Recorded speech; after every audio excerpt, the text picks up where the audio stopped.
Ayan guys, good morning po. At kadarating po nating kumuha po tayo ng sakati sa Saranay. At bumili ni rin po tayo ng gamot po, yung dalawa nating pabo na pinahiram po sa atin ni Boss Johnny ay gagamutin po natin dahil mga payat po ito at mga matatamlay. Kaya bumili po ako ng Amtil para po sumigla sila at magamot po yung kanilang tamlay at sila po ay may sipon. Ayan, bukas po pupurgahin ko rin po sila. Ayan yung ating po mga kambing at dumating na rin po yung pagkain po na order natin.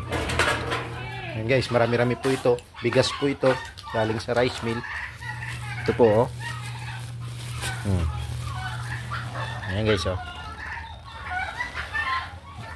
buong bigas. Marami po yan, 6. At nandito po yung ating mga pabo. Huliin po natin yung ating dalawang pabo na pinahiram sa atin ni Boss Johnny. Ayan, nag-aaway-aaway pa sila. Bali po, painumin natin sila ng Amtil. Ayan po, yung isa na yun. Ayan guys, yan. Saka ito. Sadyang mga payat talaga sila, kaya pupurgahin po natin bukas. Pero ngayon, painumin muna natin ng Amtil. Tapos bigyan po natin ng feeds. Hulihin ko lang guys para may pakita po sa inyo kung paano tayo magpainom ng Amtil. Bali susubo lang naman natin guys. Ayan. Sadyang maputik na po dito sa likod bahay at sa ganitong panahon po nagkakasakit po yung ating mga alagang pabo. At lalo na may bibi tayo rito na mga idinala galing sa bukid. Kaya yung inuminan po nila ay nadudumi dahil sa mga bibi. Kaya hindi po magandang pagsamahin ang pabo at bibi. Ayan, hulihin ko lamang po yun. Mga dalawa nating pabo. Ayan guys, sadyang matamlay na po yung dalawang ito.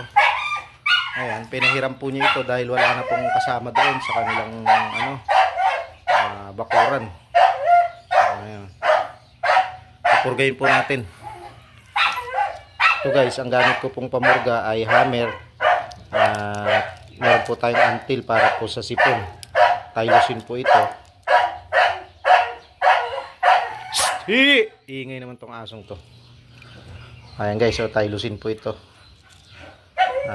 Paiinom po natin sa kanila, direkta po sa kanilang bunganga. Tapos bibigyan po natin sila ng feeds para po makakain po sila ng maayos. Bali kukulong ko muna sila rito guys dahil maluwang naman po ito. Bodega natin. Ayan guys, direkta na po nating paiinom. Ganito lamang pong pagpapainom ko. Yan guys, may sipon-sipon pa sila. Ayan. Painumin lang po natin, tapos tulak po natin dito. Ayan, ganoon lamang po yung pagpapainom ko sa kanya. At hulihin din po natin yung isa. Ayan. Yan guys, ayun, bubuka lang po natin ito. Tapos painumin po natin. Ito na guys yung kulay puti, pangalawa na po ito. Subo lang natin guys, then kunin po natin yung gamot. Ito guys, idiretso po natin sa butsi niya.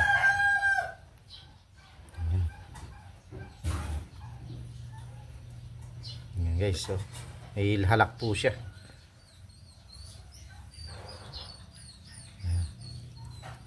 Tapos bigyan lang po natin sila ng tubig na malinis at bibigyan po natin sila ng feeds.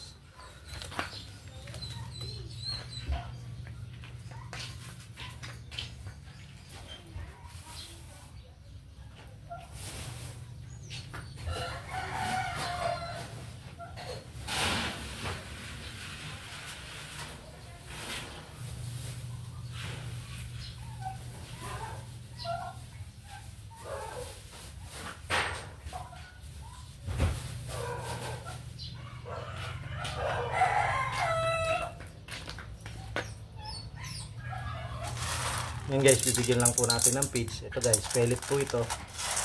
At ito po yung papakain natin sa kanila. Tapos bigyan na lang po natin ng malinis na tubig.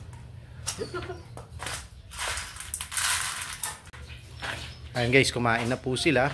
At pabayaan lang po natin silang kumain at maubos po yung kanilang pagkain. At pakainin na rin po natin yung ating mga rabbit pa rito na pinatataba natin para maparty. Ayan. Ayan, pasensya na po kayo, talagang madumi po itong ating lugar dahil hindi po natin naharap malinis. Bodega po ito ng ating mga gamit sa bukid. Ayun guys, ayari na po tayong magpainom ng amtil sa ating pong mga pabo at pasyalin po natin tong ating mga kambing. Ayun guys, ganito po yung sitwasyon nila pagka tag-ulan. Talagang nandito lamang po sila at ayan, yung iba ayaw pang bumaba. Mga kumain na po sila kaninang maga. Ayan, hindi ko na po tinatanggal yung mga damo, tirang sakati dahil basa po tong lupa at maputik po. Ayan guys, oh. Ayan, doon po yung iba nating mga kambing. Ito po si Kaiju. Pakalaki na niya, oh. Shhh.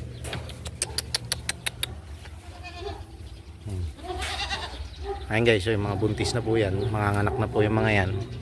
Ito po sigurong September, October may manganganak na po. Ayan. At hanggang dito na lamang po yung ating video at maraming salamat po at sana po may natutunan na naman kayo ngayong araw dito po sa ating backyard. And salamat po sa patuloy po na pagsuporta sa ating YouTube channel at hanggang dito na lamang po ang ating video. Bye bye Kaiju.